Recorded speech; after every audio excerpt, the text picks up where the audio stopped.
Welcome indeed to Germany and to Berlin, home of Tempelhof Airport.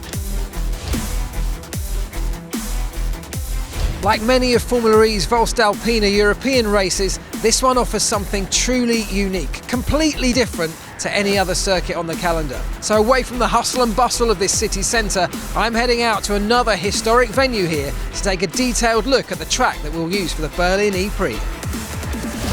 Well, here we are at the Tempelhof Airport site, a venue steeped in history and I'm sure the keeper of some amazing untold stories over the years. But as the penultimate round of the voestalpine European races, Formula E comes here looking to create its own stories. And I'm going to take you on a lap of this truly amazing circuit. So what do you do when you've got a completely blank canvas with which to create a racetrack? Well, Formula E have worked hard to come up with a layout that provides a number of unique challenges for teams and drivers and provides a great spectacle for fans.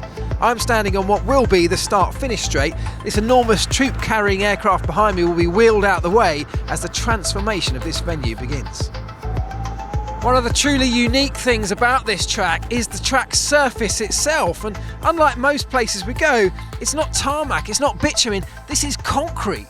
And it's old concrete, it's rough, it's abrasive, it chews up tyres, it overheats them as the cars push around a lap. And the biggest advantage comes to those who get a handle on managing that tyre wear and that tyre temperature over and above those who don't.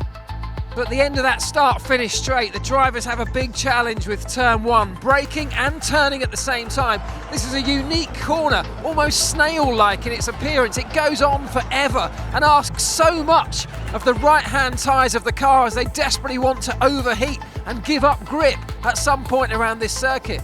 It's so big, it's so long, there are a number of different lines around it and that can provide overtaking opportunities.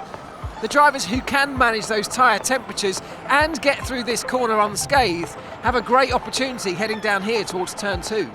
So after exiting the right-handers of turns 2 and 3 back there, we enter another unique feature of this racetrack, the tunnel, an indoor section going through Formula E's E-Motion Club, the VIP hospitality suite, giving race drivers and fans a truly unique experience. Well, I'm standing on what will be the inside of turn 4, and this is a crucial corner because it's all about getting your exit right, getting the power down early, but not getting wheel spin or running too close to the exit walls. If you do that, you'll be an absolute sitting duck on what will be the very long run through turn 5 on down towards turn 6 at the end. Turn 6 is a great example of what can be achieved when you have very few restrictions on circuit design. Hugely wide on entry, massive braking zone means it's a great overtaking opportunity, but then the exit massively wide as well. This is a great corner.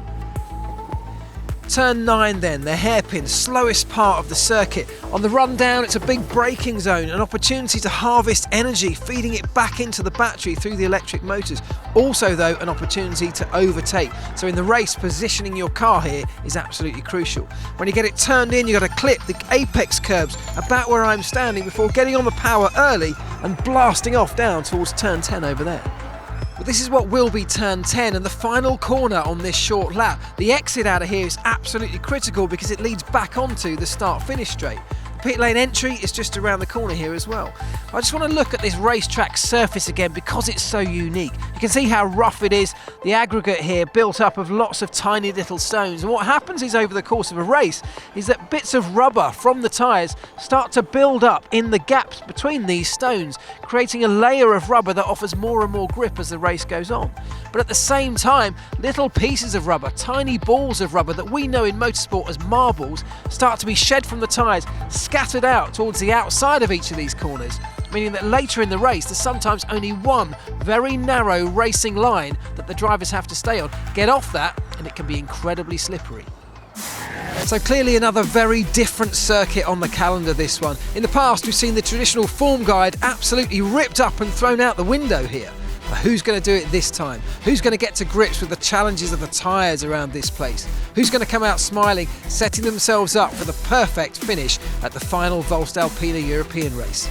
Let us know in the comments.